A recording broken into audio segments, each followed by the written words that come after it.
Hola, ¿qué tal? ¿Cómo les va?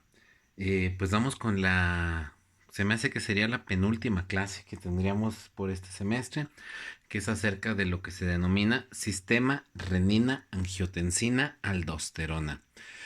Para estas alturas del semestre, yo creo que esas tres palabras, renina, angiotensina, aldosterona, ya debieran a ustedes sonarles de algo, porque las vimos cuando hablamos de los sistemas hormonales y que hicimos una maqueta para eso. Ahora vamos a conjugar la función de esas tres hormonas y vamos a armar un sistema que regula nada más y nada menos que la presión arterial. Entonces vamos a hablar de ese sistema, vamos a hablar de cómo funciona la presión arterial y espero que al final de esta videoclase pues tengamos un poquito más claro ese concepto. Primero podemos decir, agregar aquí muy rápidamente, que a veces, si bien se utiliza la palabra presión, igual podemos utilizar la palabra tensión. Y esto es porque a veces se abrevia como TA, es decir, tensión arterial. Hay un problema muy común y que tiene que ver con obesidad y la forma de alimentación, que es la hipertensión arterial. No decimos hiperpresión arterial, decimos hipertensión arterial. Y algo que también podemos ahí contraponer es que es arterial, es decir, no venosa. Arterial porque es la que lleva la presión directamente de salida desde el corazón. Y vamos a pensar algo de eso. La presión arterial, digo, la presión venosa depende de otros factores un tanto más locochones, como el movimiento de los músculos, las características de osmolaridad que tiene la sangre, la cantidad de algunas proteínas. Es decir, depende de otros factores más bien bioquímicos para mantener una especie de presión venosa o tensión venosa. Pero ese pues no sería el tema de ahorita. Ahorita vamos a ver básicamente el problema o la función normal respecto a la presión o tensión arterial. Entonces, para que tengamos suficiente presión en las arterias, bueno, hay que entender que la arteria son todos aquellos vasos o todas aquellas venas, digamos, arterias, perdón, no venas, todos aquellos tubitos que salen del corazón. Es decir, está el corazón y lo que sale del corazón es arterial y lo que llega al corazón es vena. Normalmente las arterias, como salen del corazón, llevan el oxígeno y algunos otros nutrientes al resto de los órganos del cuerpo. Y al revés, las venas normalmente lo que llevan es el dióxido de carbono y algunos otros desechos de regreso del organismo. Entonces, esa es una clasificación que hay que tener más o menos presente. Vena se dirige hacia el corazón, arteria sale del corazón. Entonces, el corazón es la bomba del cuerpo, es lo que está bombeando, exprimiendo la sangre para que ésta pueda avanzar. Entonces, las venas no tienen realmente mucha presión, básicamente es una succión, es la arteria la que está mandando, la que está sacando con cierta fuerza esa sangre. E insisto, hay otros factores que tienen que ver con esa presión en las venas, pero eso lo veremos en algún otro momento. Por lo pronto, arterias es en lo que nos vamos a enfocar. Entonces, si el problema nace en el corazón, es decir, la cuestión de la presión nace en el corazón, entonces depende de la cantidad y de la fuerza con la que el corazón está apretando, que va a haber una mayor o menor presión arterial. Entonces, lo que le denominamos la frecuencia cardíaca,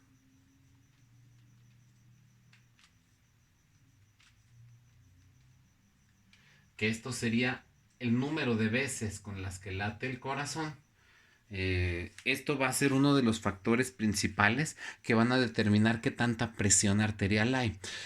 Yo creo que es de todo sabido de que si alguien, por ejemplo, recibe un susto, una impresión fuerte de repente, entonces ese corazón va a latir un poquito más rápido y la presión se le va a subir a la persona. Ahí hay toda una reacción que tiene que ver con la adrenalina y que ese es otro factor que también aumenta la presión arterial.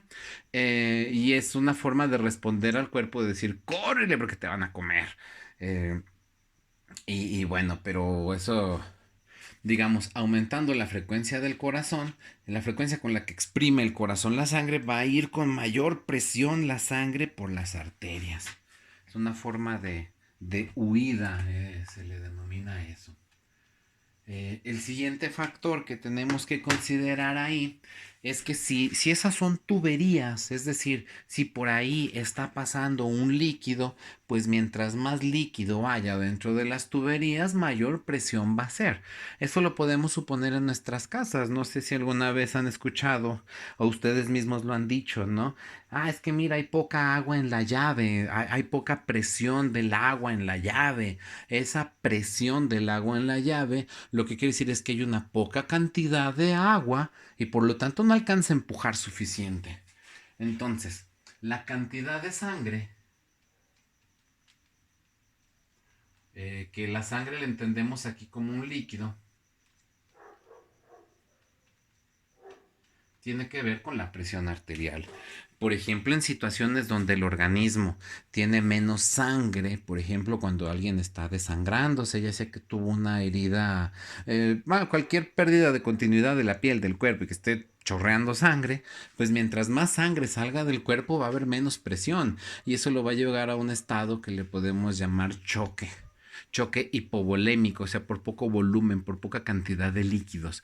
E inclusive en ese mismo sentido, si una persona está muy deshidratada, va a tener menos líquidos en la sangre y por ende también va a tener menor presión arterial. Entonces la cantidad de sangre que esté fluyendo por las arterias va a determinar de otra forma qué tanta presión va a haber en las arterias. Y una última, la diferencia que tiene el organismo a, por ejemplo, una tubería de la casa, es que los tubos de la casa no se contraen, es decir, no se aprietan a voluntad. El tubo tiene un cierto diámetro, digamos, qué tan amplio está ese tubo y no se hace más chiquito ni más grandote. Pero sin embargo, nuestro organismo sí puede hacer eso que se le denomina vasoconstricción o vasodilatación. Entonces, dependiendo de los vasos, que los vasos son los tubos, ya sea este tubo azul o este tubo rojo.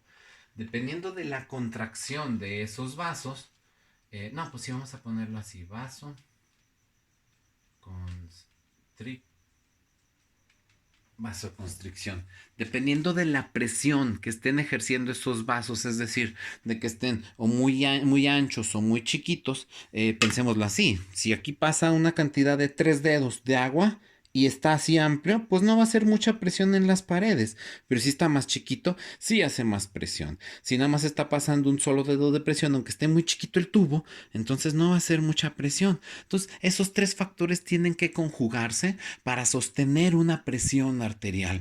Entonces, la cantidad de latidos que da el corazón, la cantidad de sangre que hay en esas arterias o en esas venas y qué tan apretados o qué tan constriñidos estén las mismas.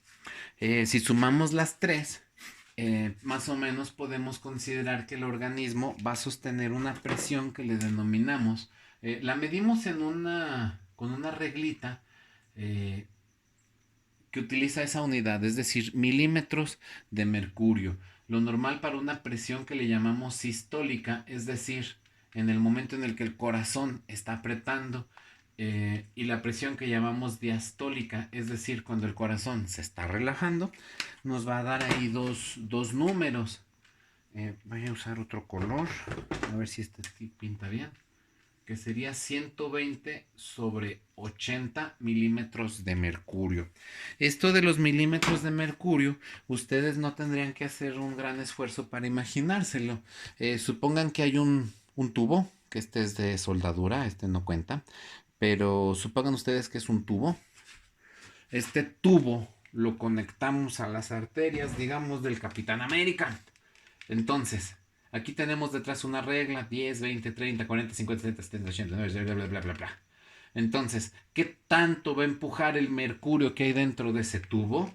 Pues cuando el corazón está en constricción, esto va a subir hasta 120 milímetros, pero cuando el corazón se relaja va a bajar a 80.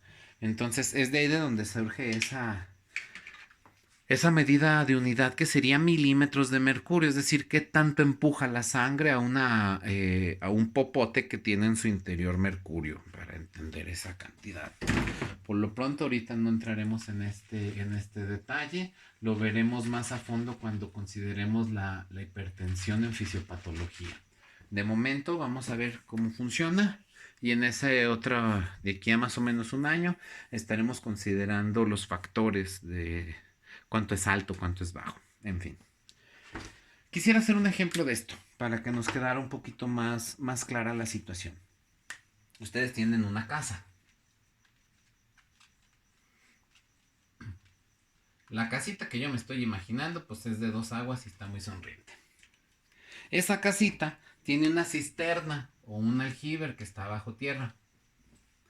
Para que esa casita pueda subir el agua de la cisterna a su tinaco rotoplas, que está acá en el techo y que por cierto es negro, entonces vamos a ocupar ponerle un motor o una motobomba, que se les llama.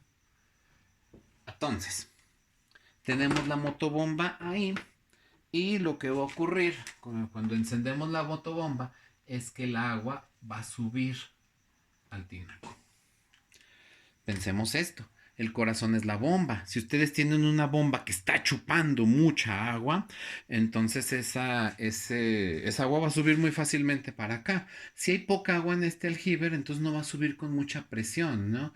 Entonces necesitamos que haya una suficiente cantidad de agua para que suba. Necesitamos una bomba que alcance a apretar, y necesitamos que ese tubo esté de cierta medida para que suba con la suficiente fuerza para llegar al tinaco. Si no, pues no va a llegar al tinaco, y podemos decirlo, el tinaco sería el cerebro. Si no llega el agua al cerebro, pues este cerebro no va a estar trabajando, y pues no va a tener otra más que empezar a morir.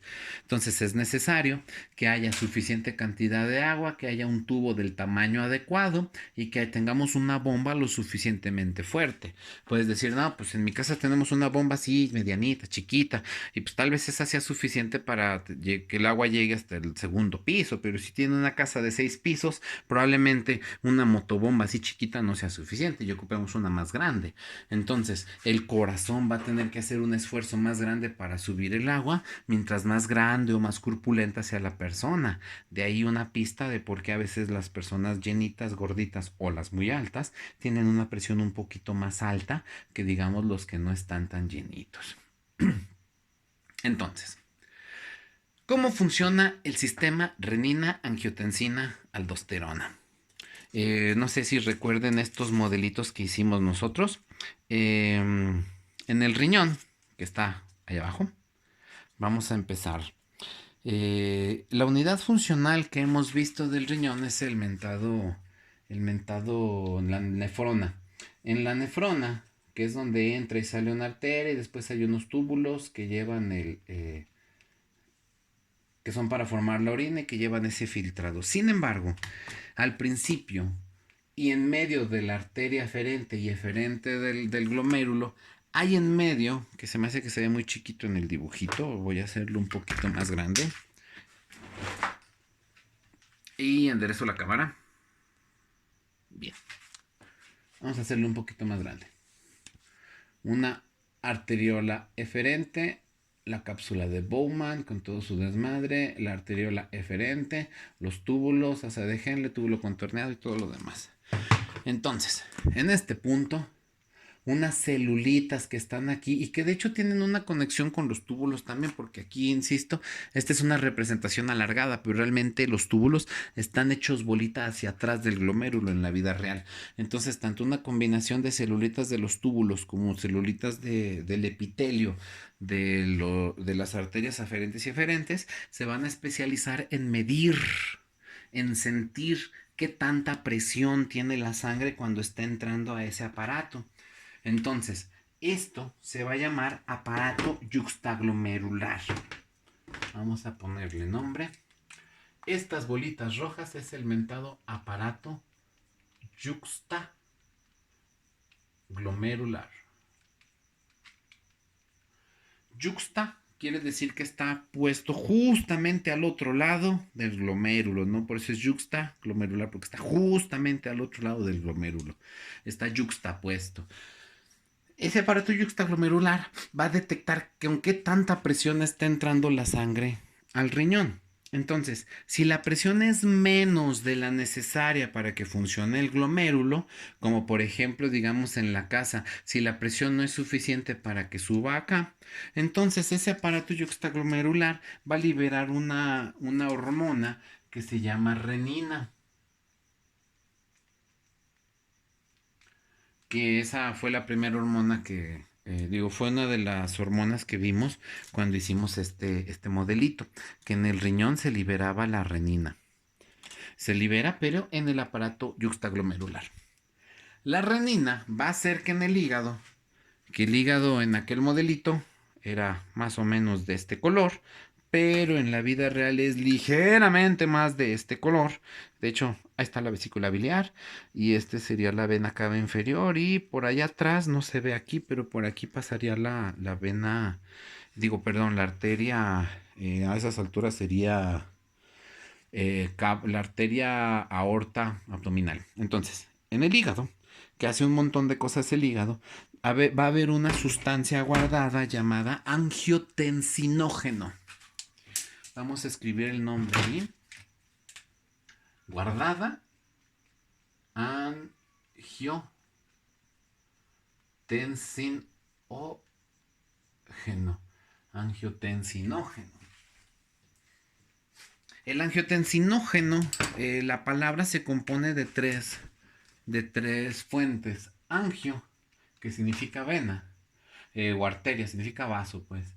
Tensino, que tiene que ver con apretar, que lo habíamos visto por acá, y geno porque lo genera. Entonces el angiotensinógeno, por efecto de la renina, se va a convertir en otra sustancia llamada angiotensina.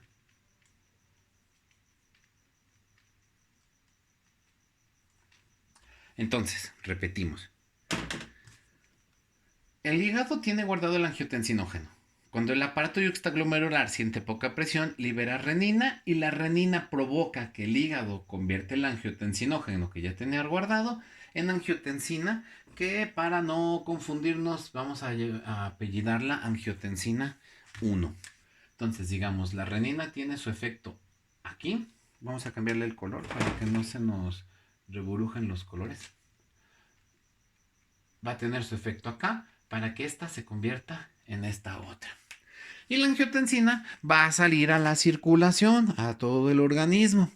Cuando la angiotensina pase por las celulitas, los neumocitos del pulmón, que estaría interesante que me dijeran cuál pulmón es este, si es el izquierdo o si es el derecho. Igual y ya el hecho de que le di la vuelta pues ya nos hace pensar. Este es el callado de la aorta en este modelo anatómico. Y ahí está un corte del pulmón con arterias y venas en su interior, rojitas y azules, aunque se ven un poquito moradas en la cámara, ¿no? Ah, y eso sería un pedacito del diafragma. En fin, cuando la angiotensina 1 pasa por el pulmón, las células del pulmón la van a convertir en angiotensina 2. Y aquí es donde empieza la magia. Angio, voy a ponerlo separado. Angiotensina 2. La angiotensina, no sé si la palabra ya a ustedes les suene de algo, pero la angiotensina va a tener su efecto aquí, en la vasoconstricción. Es decir, va a provocar que las arterias se aprieten. Que eso dice la palabra. Aprieta arterias, ¿no? Entonces la aprieta arterias va a apretar las arterias. Ahí está el primer efecto. Entonces, el hecho de que se aprieten, que se constriñan, que disminuyan su calibre las tuberías del cuerpo, va a mejorar ya la presión arterial si es que el aparato yuxtaglomerular la detecta como baja. Entonces aquí ya tenemos un primer efecto. Digamos, tenemos que hacer estos tres pasos, ¿no? Liberar renina, convertir angiotensina 1, convertir angiotensina 2 y ya aquí hay un efecto sobre la presión arterial. Entonces la angiotensina va a tener ese primer efecto, pero la angiotensina tiene un segundo efecto en el organismo. Y es que justamente en la glándula suprarrenal, que de hecho nosotros también ahí hicimos un pequeño modelito, más o menos con esta forma, si sale, no se ve, ahí está. Esta sería la glándula suprarrenal, que es la que estoy dibujando allá, toda fea, pero es una glándula suprarrenal. La glándula suprarrenal, que está arriba del riñón, va a liberar, o sea, la angiotensina 2 provoca que la glándula suprarrenal libere otra hormona llamada aldosterona.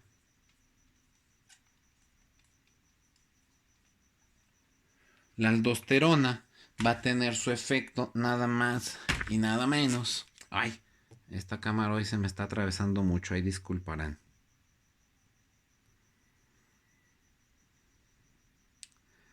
Bien, yo pienso que ya es tarde, ya es noche y ya mis reflejos no son los más adecuados. Ahí se ve. La aldosterona va a tener su efecto en los túbulos después de la misma nefrona, provocando que el túbulo, en vez de tirar agua hacia afuera para la orina, la reabsorba hacia el organismo, que era de los pasos que veíamos en la nefrona, la reabsorbe y por lo tanto, si vamos a reabsorber líquido, lo que vamos a estar provocando es que haya una mayor cantidad de líquido en el organismo. Entonces ya tenemos un segundo efecto, provoca vasoconstricción y provoca un aumento en la cantidad de sangre. Entonces la aldosterona hace esa mejoría y ya teniendo estos dos efectos, pues digamos que el ciclo se acomodaría habiendo un aumento en la presión arterial que llega al riñón. Entonces ya con ese aumento de la tensión arterial, el aparato yuxtaglomerular deja de producir renina y el ciclo se cancela. Entonces, depende de la cantidad de presión que recibe el riñón en el aparato yuxtaglomerular, se inicia el ciclo, pero conforme mejora la presión arterial acá, pues va a cortarse el ciclo. Por eso es que este es uno de los principales sistemas de control de la presión arterial en el organismo. Como les decía, para la frecuencia cardíaca, es decir, para tener este tercer efecto en el control de la presión arterial, ese depende de otros elementos, como sería el sistema nervioso autónomo, que regula por vía del nervio vago la frecuencia cardíaca, que también el corazón tiene su propio marcapasos, que le ayuda a sostener una cierta frecuencia cardíaca. Y hay un último que sería cuando el organismo siente miedo, curiosamente es la misma glándula suprarrenal que va a liberar una hormona eh, que se llama adrenalina y que también va a aumentar la frecuencia cardíaca entre algunas otras formas. Y la adrenalina de hecho lo hace por vía por receptores del sistema nervioso. Y ahí sería el otro aumento en la presión arterial. Entonces, breve resumencito. Si la presión baja, hay un aumento en renina que convierte angiotensinógena en angiotensina 1 para que sea luego angiotensina 2 y finalmente liberar aldosterona. Este provoca que haya un aumento en la presión de los vasos sanguíneos y la aldosterona provoca que haya mayor líquido en el organismo. Entonces así funciona en digamos a un plazo un poquito más largo el mantener la presión arterial de cierta forma, suficiente para que los órganos funcionen, suficiente para que el agua llegue a la azotea. Si no nos llega a la azotea, pues vamos para atrás. Aquí otro punto que quiero que tomen en cuenta son los sitios, ¿no? Para que la angiotensina 1 se convierta en angiotensina 2, Ahí tenemos la participación de una enzima que se llama enzima convertidora de angiotensina. Enzima convertidora de angiotensina, que podemos decir que es angiotensina 2. Es decir, ahí tenemos una hormona llamada ECA, una enzima, perdón, llamada ECA. ¿Por qué les digo esto? Porque hay medicamentos que van a actuar contrarrestando esa enzima.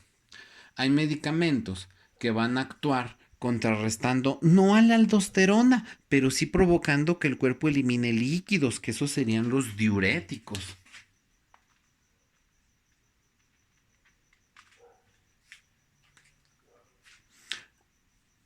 Aquí algo que hay que considerar y que no lo estoy mencionando es que para que la renina haga su efecto, para que la angiotensina haga su efecto, para que la angiotensina 2 haga su efecto, para que la aldosterona 2 haga su efecto, todas esas hormonas, digamos que tienen una forma muy específica y que esa forma muy específica en el otro lado va a tener un receptor con esa misma forma específica, es decir, a la cual se va a conectar de manera única dicha sustancia, ¿no?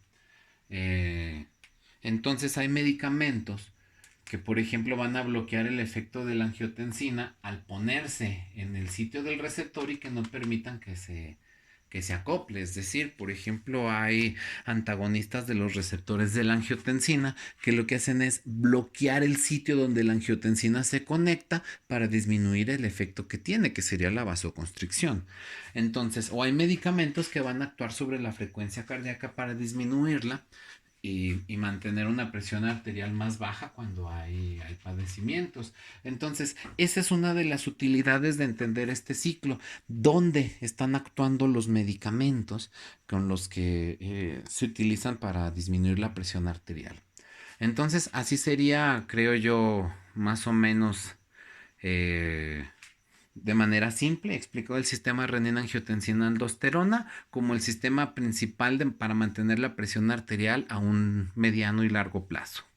Entonces, por lo pronto, esa es la clase de esta ocasión.